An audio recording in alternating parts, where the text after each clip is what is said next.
বৃদ্ধকে মেরে পানিতে ফেলে দিল ডাকাতিয়া নদী থেকে উদ্ধার। জড়িত সন্দেহে বড় ভাইকে আটক করল পুলিশ।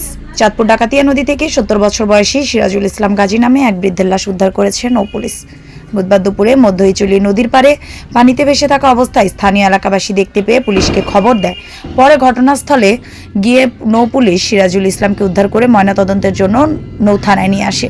অবশেষে তার পরিচয় জানতে পেরে পরিবারকে খবর দিল তারা লাশ শনাক্ত করে। এই ঘটনায় নিহত সিরাজুল ইসলাম গাজীর আপন বড় ভাই সাইদুল হক গাজীকে আটক করে পুলিশ। গত বৃহস্পতিবার সকাল 9টায় ঢাকা দেওয়ার কথা বলে বড় ভাই সাইদুল হক ফোন করে ছোট ভাই সিরাজুল ইসলাম গাজীকে খবর দিয়ে নিয়ে আসে। তারপর থেকে সে নিখোঁজ হলে তার পরিবার চাঁদপুর মডেল থানায় একটি নিখোঁজ ডায়েরি করে। নিহত সিরাজুল ইসলাম গাজী 8 নং বাগাদি ইউনিয়নের 7 নং ওয়ার্ড বাগাদি গ্রামের মৃত আশরাফ আলী গাজীর পুত্র। নিহতের স্ত্রী সৈয়দা খদিজা বেগম ও মেয়ে সুমাইয়া আক্তার জানায়, গ্রামের বাড়ির 20% সম্পত্তি জোরপূর্বক সাইদুল হক গাজী লিখে নেয়।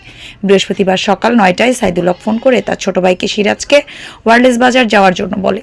তারা পরিকল্পিতভাবে সিরাজুল ইসলাম গাজীকে একা পেয়ে ধারালো অস্ত্র দিয়ে কুপিয়ে মেরে পানিতে ফেলে দেয়। এই ঘটনার সাথে বড় ভাই সাইদুল হক গাজী ও তার 3 ছেলে শাহাদাত হোসেন, কামাল, জাহিদ জড়িত রয়েছে। এই ঘটনায় ছেলেদের দ্রুত আটক করে আইনগত ব্যবস্থা গ্রহণ করার জোর দাবি জানান নিহতের পরিবার। আমার বাবা বৃহস্পতিবারে হারা গেছে। হারা যাওয়ার পরে আমার ফোন দিয়ে নিয়েছে, জ্যাঠা নিয়েছে। জ্যাঠা নামিয়েছে সাধু গাজী। সাধু গাজী নেওয়ার পরে সাধু গাজী বলছে যে তুমি আপনারা তুই আয়, তোকে আমি টাকা দিব। মানে কিসের টাকা দিবে এটা আমি জানি না। আমাদেরকে ঘরতে বলে গেছে, মা আমরা যাই, আমি যাই তোর জ্যাঠার কাছে টাকা আনতে যাই, তোদের কাছে সব বলবো। তারপরে থেকে আর হুদা আর পাওয়া যায় না। হ্যাঁ মেয়ে তো দেখ মেয়ে। হ্যাঁ মা, আমার বাবার বিচার চাই। আমার যে বাবা এরকম করছে তার বিচার চাই আমি। হ্যাঁ হ্যাঁ, যারা কবি মেরে নদীতে ফেলে দিচ্ছে তাদের বিচার চাই আমরা। আমি তো ওই যে শহরের জায়গা লিয়া সাধু গাজী 3টা বলা বউ আলী আকবর হেরা। হ্যাঁ আমি কি দেখছি কইলে আমার ডাকিয়া গেছে ঘর নিছে টেয়া দিছে, আমার কইছে আইয়া কইব ওয়ারলেস। আচ্ছা, আপনাদের অভিযোগটা কি তার আপন ভাই এরকম? জি জি আপন ভাই, তার জায়গা জমি লইয়া। জি জি জি জায়গা জমি তে আগে খাইয়া লাইছে। তো এরপরে নিচে খবর দিয়া কইছে আমার আইয়া কইব, আর আইয়া কয় না। আরে উঠাও আগে মোবাইলটা লিয়ে গেছে, এরকম টাচ মোবাইলটা। এই ধরনের নৌ থানার ওসি ইকবাল জানান, নিহত সিরাজুল ইসলামের ঘাড়ে ও 2 পায়ে ধারালো অস্ত্র দিয়ে আঘাত করে নদীতে ফেলে দিয়েছে। এটি পরিকল্পিত হত্যাকাণ্ডের ঘটনা। এই ঘটনায় তার পরিবারের বাদী হয়ে মামলা দায়ের করবে। এর সাথে যারা জড়িত রয়েছে তাদের দ্রুত গ্রেফতার করে আইনের আওতায় নিয়ে আসবে। অনুমান 9:30 সময় সংবাদ পাই যে ডাকাতিয়া নদীর তীরে একটা মৃতদেহ পড়ে আছে। ওই সংবাদের ভিত্তিতে তাৎক্ষণিকভাবে আমার নদীতে যে টহল পাঠিয়ে তাকে পাঠাই এবং 10 ফিট পরে আমি নিজেও ঘটনাস্থলে যাই। যাওয়ার পরে অজ্ঞাতর মৃতদেহটি দেখতে পাই। তারপরে এটাকে আমরা উদ্ধার করে থানা নিয়ে আসি। এর মধ্যে আমরা একটা সংবাদ পেলাম যে এই মৃতদেহটি হয়তোবা আত্মীয়স্বজন পাওয়া গেছে, এরকম একটা ফোন আসলো।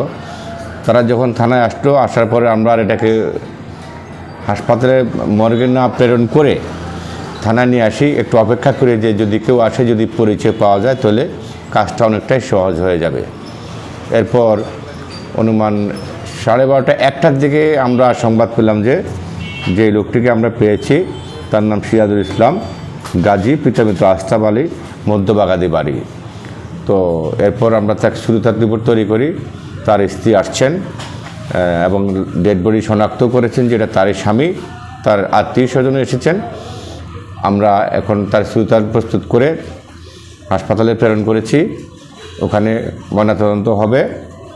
এরপর তার স্ত্রী বা তার আত্মীয় বা তার ছেলে আছে বিদেশ থেকে, তার মেয়ে হতে পারে, তার স্ত্রী হতে বাদী হয়ে মামলা দায়ের করবেন। মামলাটি তদন্ত হবে। যারা এই ঘটনাটি ঘটিয়েছে আমরা তাদেরকে আইনের আওতায় খুব শীঘ্রই ইনশাল্লাহ নিয়ে আসবো। শরীরে কোথায় কোথায় আঘাত ছিল? হ্যাঁ, শরীরের মাথার পিছনে ঠিক গাড়ির উপরের অংশে এবং পায়ে 2 পায়ে শরীরে আঘাতের চিহ্ন ছিল। আপনারা ধারণা করতে পারছেন যে তাকে মেরে নদীতে ফেলে দিয়েছে এরকম? হ্যাঁ, এটা একটি পরিকল্পিত হত্যা, এতে কোনো সন্দেহ নেই। স্কুলে নদীর হেইবার এটা উড়ানো ভাইছি তাহলে আপনার চিত্রটা দেখি এই জায়গাটা এমন কূপ দিছে কূপের লগে এতানি ভাপিয়া চলবে টু লাগিয়া রয়েছে গলার ভিতরে আর এই ট্যাঙ্কের এই মুরালিটা কাড়া আচ্ছা বয়স অল্প কত? 60-65 পরে সেখান থেকে উদ্ধার করছেন। হ্যাঁ আপনার ফাটনা দাঁড়িয়ে আছে সুন্দর করে পরনে কি কি ছিল? করোনা কোনো কিছুই নেই খালি একটা সেন্ডু গেঞ্জি একটা ভাইজাবি আর একটা কালা গেঞ্জি এই ছিল না? আর হাতে বাবাতে একটা ঘড়ি আছে ঘুরিয়ে আছে না? এই হ্যাঁ আচ্ছা, তো ধারণা করা যায় কি তারা মেরে ফেলছে নাকি? মাইরা লাগছে খুবই আছে মেরে নদীতে ফালিয়ে দিচ্ছে। পালিয়ে